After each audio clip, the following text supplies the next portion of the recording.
All right, everybody. We got Clerel joining us today, and I'm excited to talk about your new double single. What's going on, man? Where are you at right now? So right now I'm actually in my room, which also is my workspace. So that's why I like to kind of just stew and just let things marinate and just, Yeah, I see you got your Exotic. your board back there for notes, and you Yeah, got your well, headphones on and your piano in the background there. yeah, so the headphones actually easier for me to hear you. So I'm connecting through my phone because the quality is usually just that much better. It And is. yes, yes. And this is mostly actually decorative because I actually write mostly on the guitar, but sometimes it's nice to just noodle a bit too as well. I see you got Sure. quite the setup I would say the there. same thing. Yeah, I not the best pianist, but I got mine back there, but the guitar is back there. So Oh, it's a nice little same on blue. this end. Is that a I tele? yeah, good eye. It's a Telecaster Oh, in the back. nice. Yeah, for those who are just listening, Laurel spotted a Telecaster way in the background in my room here, so he's got I a good eye. recognize it because I use one too. So. Are you in Montreal right now? I know that's where you're Yes, based. yes, So yes. I guess we'll find out how someone who's Ohio raised ends up in Montreal. But would you mind taking us all the way back and letting No, us of know how you got course. into music? Oh, it should be my pleasure. But really, I'm originally born and raised in Cameroon, Central Hmm. Africa, Okay. and yeah, and that's kind of really where I started singing. And I grew up very close to my grandparents, and with my grandmother in particular, we had a ritual where every night, as a kid, sometimes you get, you want somebody to read you a story or something like that. Yeah. And so what she'd started when I was about 6 or 7 was, she'd have like a song book, and it would have all these nursery rhymes, all these French nursery rhymes. And so every night, basically, we'd work through a few. She'd teach me them, and then we'd sing them together a couple of times, and then we go on to the next one. And so that's kind of really what sparked I guess my interest in singing, because it was just something I looked forward to, yeah, every night. Yeah. I love Yeah. that. I like that So because she was like Brit. She like mixed story time with singing time. So you got started real exactly. early. Yeah, yeah. It wasn't, I never had an awareness of singing as something that I didn't enjoy. It was just this thing, and every night, and it's cool, and you're doing it with your grandmother. It's just, yeah. I'm very grateful to have had that experience, and I think that's really what sparked my interest in like in singing. It's Absolutely. cool because I feel like your music has such a relaxing, soothing vibe. I wonder if that came all the way through from You just know that what? comforting moment. Probably, Yeah. probably. I would say. I mean, who knows? I mean, if my first introduction to music had been, like a prog rock or a metal album, I mean, who knows what kind of artist I would have turned out Yeah, to be, right? exactly. Yeah. If So your no, grandma I was think. really into Black Sabbath or something, you could Well, have a whole different experience. truly, truly.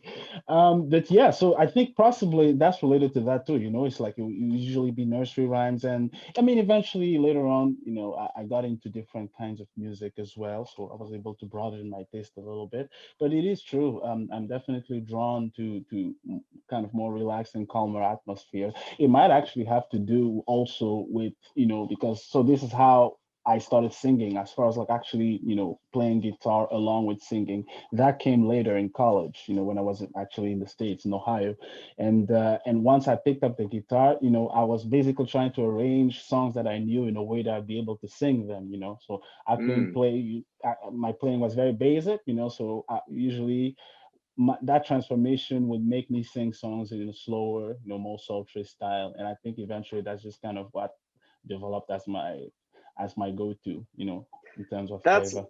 That's awesome. I love how you put that because I've been thinking about that a lot recently, and I think I was just talking about it with a different artist recently. How our limitations and our strengths, mixed together. That's who you are. And I Absolutely. love how you just embraced it. It's like, this is Hey, man. how I can play this. This is how I can play this song. So this will be my style. I had no choice. I mean, you have to realize at that point, I was already 18. I mean, in terms of most of the people I know that play instruments, usually they started a little earlier. When it's guitar, it's usually around maybe in the teens. It's like early teens is when it really starts. Right. So by that point, I'm in college. It's my first year, and I see my roommate, as a lot of American college kids do, they like have a guitar handy. And so Yeah. I look at him play, and he just sees me shaking my head, and it's like, what? And I'm like, man, this just looks like magic to me. Like, how do you know where to put your fingers? Like, how does this even work? So, Right. and then he was, it's actually super, it's not that complicated. Yeah, I'll show you. Check this out. Like, this is one chord and so on. And just that, like, that spark of like, holy moly. So this music thing that I've always looked upon as something really, out there and almost like magical, is actually accessible. Like, okay, I can actually figure some of this out. So just having that was enough to kind of just keep me, kind of going.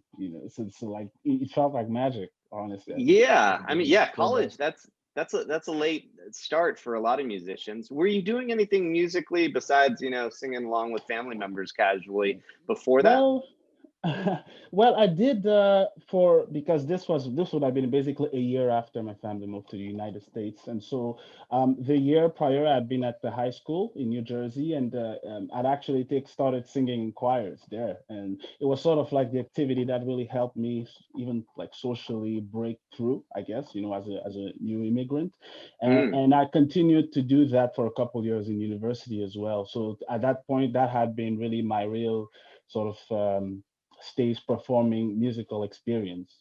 But at that point, singing was something that I did frequently, but it was really something that I did almost for my own pleasure. So there was very, very little impulse to actually do it in front of other people and yeah, perform. I was wondering. So you're doing some choir singing, and then you Hmm. get kind of enamored with guitar a little bit. Hmm.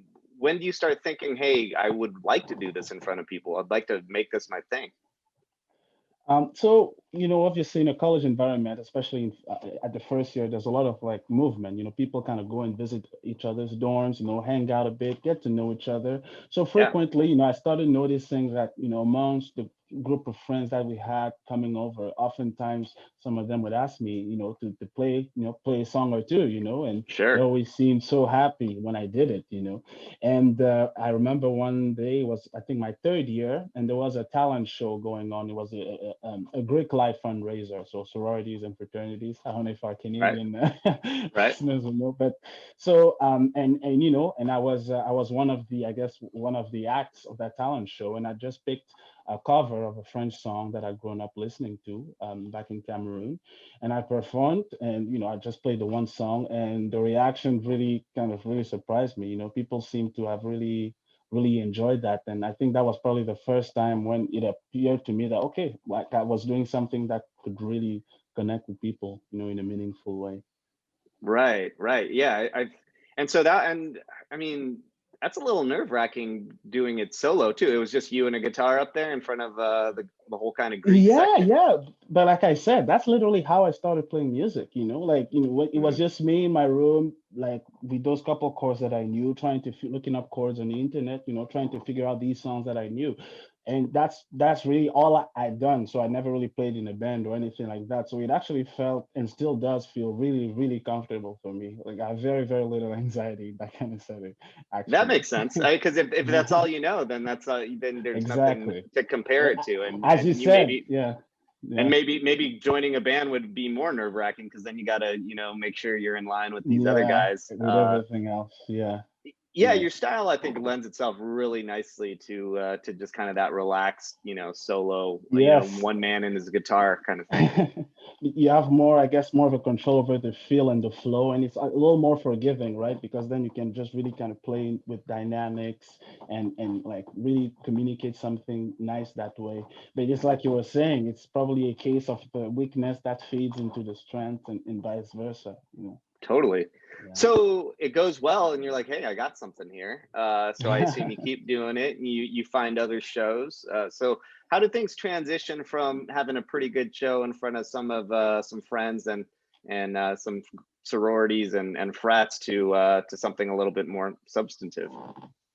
That would have been after I moved to Montreal. So following my graduation from university, I relocated here.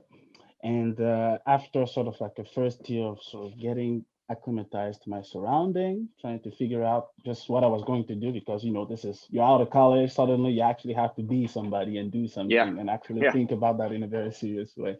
And so that took me about a year. And after a year, I essentially, because at that point I'd been living in my bedroom, you know, I hadn't really gone out that much. I had very little by way of a social life, but like, you know, my guitar had been one of the few things that I kept with me from that time in Ohio. So I decided, okay, I'm going to look up online to see if there's any like, you know, open mic nights around town.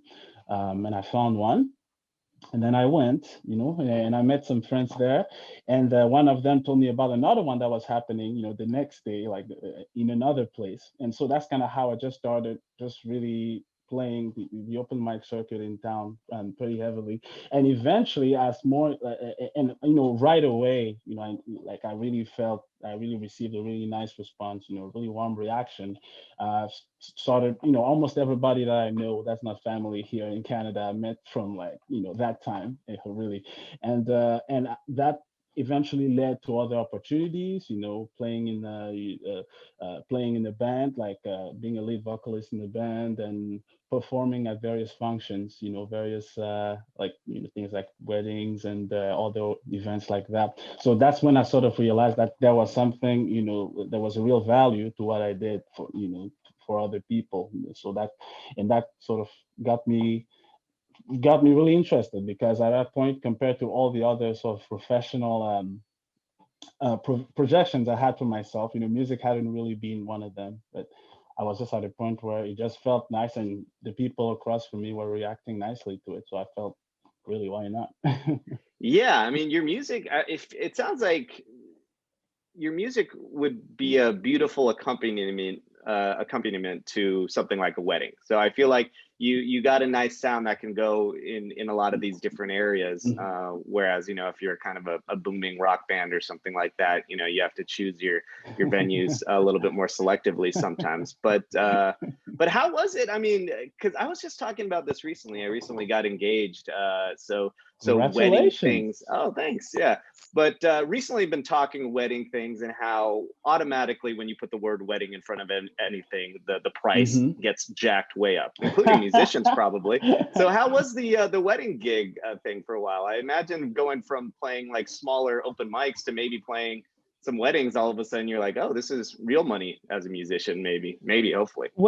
Well, I mean, you know, it's actually interesting because in a way, so it wasn't really a full transition to the point where I was suddenly, you know, playing exclusively weddings, you know, where I was even right. sort of promoting myself even in that way. Because again, these were all connections that I made from people that I met, you know. So even if I was playing weddings, it was usually, you know, a friend's weddings, or a friend of a friend. And you know, because obviously, yes, playing in the, say, the pop circuit or the bar circuit, so you hear all these stories frequently from, like, you know, seasoned musicians about, you know, like the corporate gigs and the wedding gigs and all that. Yeah, exactly. You know, but honestly, I was very fortunate, and really, even in how I chose the gigs I chose to play, you know, it was almost always, you know, like a great experience, because you were really kind of hanging out with friends, but then you also got to sing, you know, which I actually like doing, and then get paid for it at the end. So yeah, so I really, it honestly felt really nice. And you know, there were weddings, there were some other more corporate events, there were some other like cool events. You know, I remember playing at the Rogers Cup one year. That was really fun too. So awesome. And you know, as you do this, you usually meet, you know, you meet other people, and it's just very exciting in a way, because you never know, okay, like what's going to happen at this place. You know, you just show up with your guitar and see what happens. Yeah. So how do you go? So how do you start picking up momentum? I mean, obviously, it sounds like you're putting in the work. You're passionate about it. You're just going to open mics, and then you start getting in a band, and you're playing at your friends' parties. So did someone see you? was it just, did it build up slowly and kind of the gigs just got better and better? Tell us a little bit about that. For sure. I would say honestly, for me, as far as I guess when you say momentum, you're really referring to more people being aware of what I was doing, and so obviously that to me, that a big game changer in that aspect was social media. Mm, Um, and I remember at the beginning, I think when I moved to Montreal around 2013, and it was this era of very, you'll have the YouTube celebrities, people that sort of like upload one thing on YouTube and it blows up, and overnight, yeah. like it's all you can hear about, and so I always gotten very, very sort of preoccupied with, I had to shoot these really nice produced things, and like I had to give perfect performance and then upload the whole thing. And Hmm. at some point, actually, around I think 2015 or 2016, I started actually uploading to Instagram very, very short snippets, like because you get 1 minute, or at that point, you got 1 minute at most. I think this was Yeah. before IGTV. Yeah. And actually, I was very surprised. I was sharing those just to kind of like, because I figured really you can play all the places you can find here in Montreal, all the places you can physically go. The beauty of the internet is you can actually reach people in places you've never set foot in, right?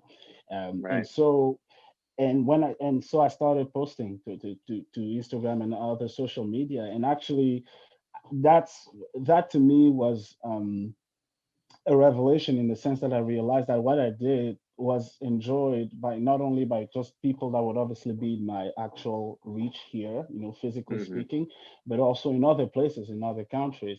And that to me is very special. I was born in Cameroon. I lived in the States for a while. Now I'm fortunate to live in Canada. And through that, I've gotten to meet, a lot of people from different countries, different walks of lives. And the human nature is just so beautifully complex, and so just to have that awareness that there's so many people from different places doing different things that have come across something that I've done, and they've liked it and they've gone to listen to it, that kind of really sort of made me want to continue posting more, and so I just kind of kept posting, and I guess that's kind of how I started. I guess having some people listen to me and what I was doing, and sort of like looking out for what I was going to be doing eventually. Right. So your fan base, your kind of grassroots fan base, really started developing once you started pushing the social media posts more. Yes. You Yes. mentioned, and I'm not sure if I misunderstood you, but you said early on when you were posting to YouTube, Hmm. were you saying you were into the production? You wanted it to be sound really well, sound really good. Well, I wasn't. Well, I did, but the thing though is that I was really at that point setting a bar that for who I was at the time and where I was just kind of very, very. It's like what they say about, like, at first you just want to just get something together and put it out. You don't want to get Right. too bogged down about, okay, I got to get the right lighting and I got to get this fancy Right. gear to record it. Yeah, that's what I Yeah, thought you were going. That's where I thought you were headed with yeah. that. So basically, you realized that you shouldn't get so caught up with the production, and you were just kind of like, just put some stuff, just post some stuff. Well, yeah, and it was because it was just so much easier to have, take my cell phone and record something and with some nice Yeah. sunlight, in my Yeah. kitchen, and Yeah. sharing that. And Yeah. not only was it easier, but people on the other end seemed to be really receiving the sort of like the core of what I was trying to share that way as well. Totally. I was just looking Hmm. at your Instagram before our interview, and Hmm. you had this nice little performance where you just looked like you probably just had your cell phone on the dock next to some lake or something like that. And so it's just, we absorb the vibe with you when you do something like that, and you don't have to call That's up 10 people to get a camera crew together or whatever.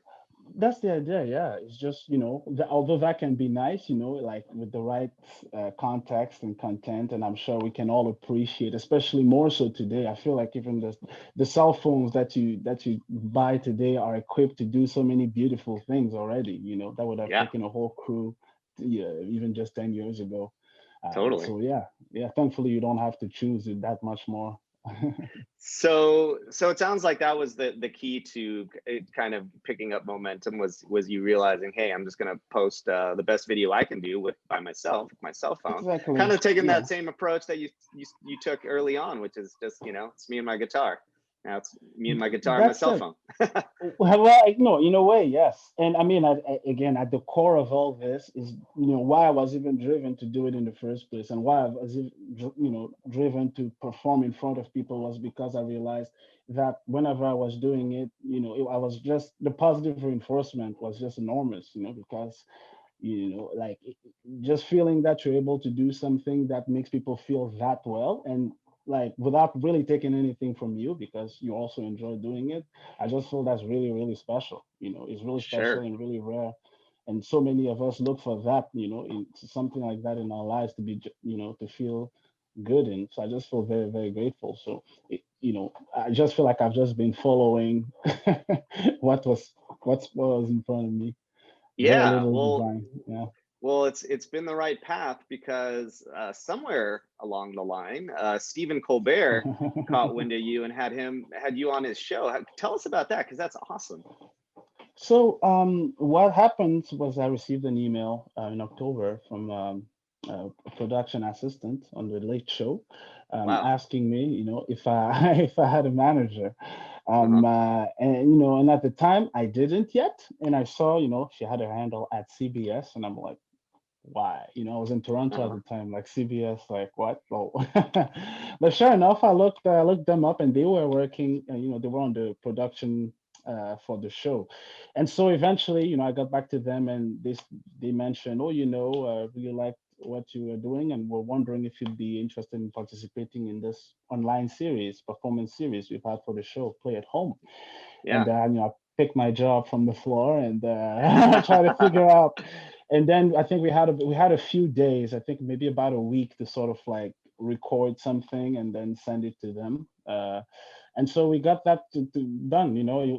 The whole week was kind of a blur, just like getting it together and shooting it because like you don't really until you actually see it like there, like you don't really process it like Yeah. cool. They're like, how? And but we Yeah. did, and and they liked it. And after I did ask the lady I'd been in touch with, like, how did you guys hear even about me? I mean, I live in Yeah. Montreal, right? Yeah. But and she mentioned, no, I have a friend that really enjoyed your music and sent it to me, and I liked it too. And so that was just that to me really that was the sweetest part of the whole experience, just knowing that literally from like in a very organic way somebody listened and liked it, because Yeah.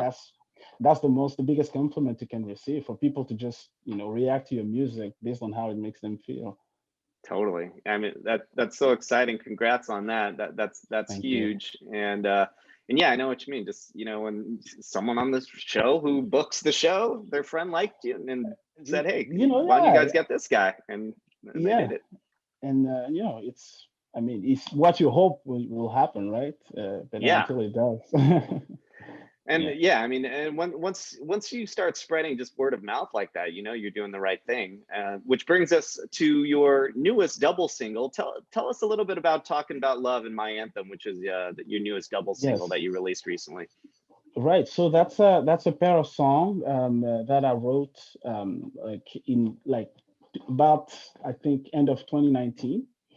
And like I had over last year I participated in a show which is essentially the Quebec or Canadian equivalent of The Voice. So that's kind of Mm. what I was doing most of that year. And so towards the end of the year, because again there was also that little thing that happened in March 2020 that Yeah. brought the whole world to a What are you halt, right? talking about? Haven't heard of it. And so yeah, and so honestly, so for much of 2020, as far as like music releases, there wasn't really much in the pipeline from my end. But after towards the end of the year, I wanted to sort of, among the recorded material that I had available, I wanted to just pick two songs that represented really something like moments for me, you know, that represented like overcoming sadness and overcoming whatever your present physical circumstances might be, to connect to something really good and pure that makes you feel good and joyful and hopeful and confident in the future. And based on how basically the circumstances around how I wrote those two songs, that's why I went with them. Obviously there's just the very simple messaging about just just this blind trust and this blind faith that, love will get you to where you need to be, and that you must just bring yourself and your best intentions. And yeah, so the double single packaging or idea came obviously from, just the classic, you had the A and the B sides, and I just thought it would be cool, especially after a year of not having released any like new material, to just like, release those two as a double single.